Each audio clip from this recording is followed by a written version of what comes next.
Isn't that a shame? You should be ashamed of yourself not standing up. You should be ashamed of yourself. What you're about to see is one of the most electric moments from President Trump's 2026 State of the Union address. He asked every single member of Congress to stand if they believe the government's first duty is to protect American citizens. When some refused to stand, he looked them dead in the eye and said, "You should be ashamed of yourself." Then he laid out his case for voter ID, proof of citizenship, and ending mass mail-in ballots. The media lost their minds. Democrats called it divisive. But tonight, we're going to go through every single point he made and show you why the facts are completely on his side. Let's get into it. That is why I'm also asking you to end deadly sanctuary cities that protect the criminals and enact serious penalties for public officials who block the removal of criminal aliens. In many cases, drug lords, murderers all over our country, they're blocking the removal of these people out of our country, and you should be ashamed of yourself. Critics love to sanitize sanctuary cities with academic language. Limited cooperation with federal authorities. Let's talk about what that actually means in the real world. It means a city catches an illegal alien who's been arrested for assault, drug dealing, or worse. And instead of handing them over to ICE for deportation, they release them back onto the streets, back into your neighborhood, back near your kids' schools. You heard Trump mention real victims throughout his speech. Delilah Coleman, 5 years old, hit by an 18-wheeler driven by an illegal alien with a commercial license he should never have had. Elizabeth Medina, 16 years old, stabbed 25 times by a previously arrested illegal alien. Irina from Ukraine escaped an actual war zone only to be murdered on a train by a repeat offender released through no cash bail. These aren't statistics. These are real people, real families destroyed, and every single one of these tragedies was preventable. If sanctuary cities had cooperated with federal immigration enforcement, these criminals would have been deported before they ever had the chance to kill. You can debate policy in a classroom all day long, but try explaining sanctuary city policy to the mother of a murdered child. Try telling Jacqueline Medina that the policy that protected her daughter's killer was actually good for the community. You can't, because it's indefensible.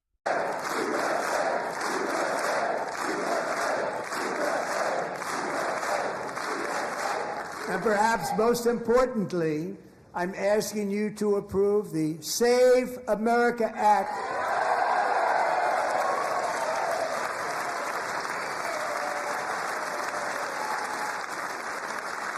To stop illegal aliens and others who are unpermitted persons from voting in our sacred American elections. The cheating is rampant in our elections. It's rampant.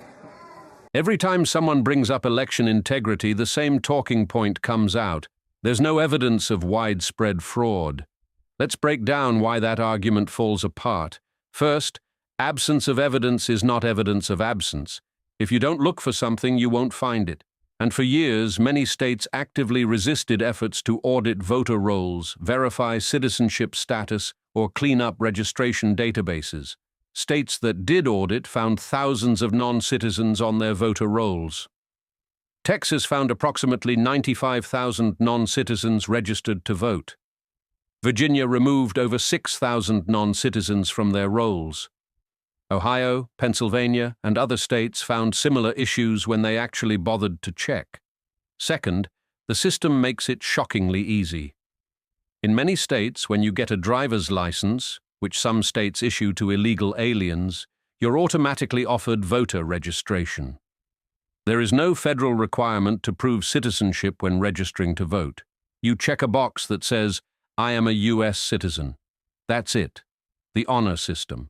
For the most important right in a democracy. Think about that.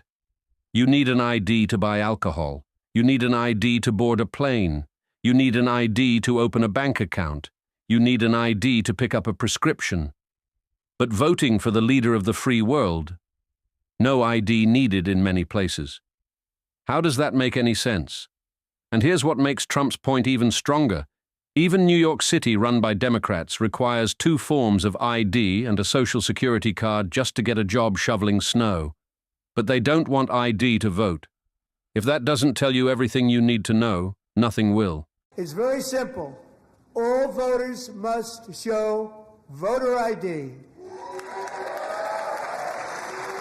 All voters must show proof of citizenship in order to vote. Let's zoom out from American politics for a second and look at the rest of the world. Because apparently this is a controversial idea in America, even though it's standard practice almost everywhere else. India, the world's largest democracy, 1.4 billion people, requires voter ID. Mexico requires voter ID with a photo and a thumbprint. Brazil, France, Germany, Canada, South Korea, Japan, all require some form of identification to vote. The European Union considers voter ID a basic election safeguard. In fact, a 2012 report from the Bipartisan Commission on Federal Election Reform, co-chaired by former President Jimmy Carter, a Democrat, recommended voter ID as essential to election integrity. Jimmy Carter, not exactly a right-wing radical. So when Democrats say voter ID is racist or suppressive, they're essentially calling most of the democratic world racist. They're calling India, Mexico, Brazil, and dozens of other countries with diverse populations racist. The argument doesn't hold up. And look at the numbers. Trump said it polls at 89%. Multiple polls consistently show voter ID support between 75% and 89% across all demographics, including majorities of black voters, Hispanic voters, and Democrat voters. This isn't a partisan issue to the American people. It's only partisan to the politicians who benefit from the current system. And no more crooked mail-in ballots except for illness, disability, military, or travel. None. Mass mail-in voting is one of the most reckless things ever introduced into American elections. And Trump is absolutely right to want to rein it in. Here's the fundamental problem. When you vote in person, there's a chain of custody. You show up, you identify yourself, you cast your ballot, it goes directly into a secured machine or box. With mail-in ballots, that chain of custody is broken from the moment the ballot leaves the printer. Ballots get sent to outdated addresses. They get sent to people who've moved, who've died, who never requested them. They sit in apartment building lobbies and mailboxes for anyone to grab. And once a ballot is separated from its envelope, there's no way to trace it back. This isn't conspiracy theory. The bipartisan Carter-Baker Commission, again led by Democrat Jimmy Carter, identified mail-in ballots as the single greatest risk for election fraud back in 2005. 20 years ago, they were warning us, and instead of tightening security, states loosened it even further. France banned mail-in voting entirely in 1975 because of documented fraud. If one of the oldest democracies in Europe decided it was too risky, why are we expanding it? Trump isn't saying nobody should vote by mail. He's saying it should be reserved for people who genuinely can't make it to the polls, military serving overseas, people with disabilities, people who are ill or traveling. That's reasonable. That's how most countries do it, and that's how America should do it. And the reason they don't want to do it, why would anybody not want voter ID? One reason, because they want to cheat. There's only one reason. They make up all excuses. They say it's racist. They come up with things. You almost say, what imagination they have.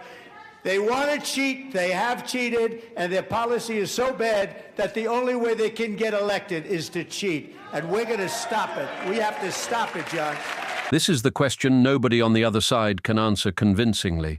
If voter ID is popular with 80 to 89% of Americans, including Democrats, why do Democrat politicians fight it so hard? They say it's about access. Okay, then make IDs free and easy to get. Republicans have offered that compromise repeatedly. Provide free government-issued voter IDs to every citizen. Mobile ID units that go to rural and underserved areas. Extended DMV hours. Problem solved. But Democrats still say no. They say it's about racism. But requiring ID to vote has been upheld by the Supreme Court. In 2008, in Crawford versus Marion County, The court ruled 6-3 that Indiana's voter ID law was constitutional. The opinion was written by Justice John Paul Stevens, a liberal justice appointed by a Republican Gerald Ford. Even he said it was fine. They say it's unnecessary because fraud is rare. But they're the same people who refuse to let anyone check. It's like saying your house has no leaks while refusing to let anyone look at the roof. At some point you have to ask the obvious question. If your ideas are popular, if your candidates are strong, if your policies work, why would you oppose making elections more secure? The only logical answer is the one Trump gave.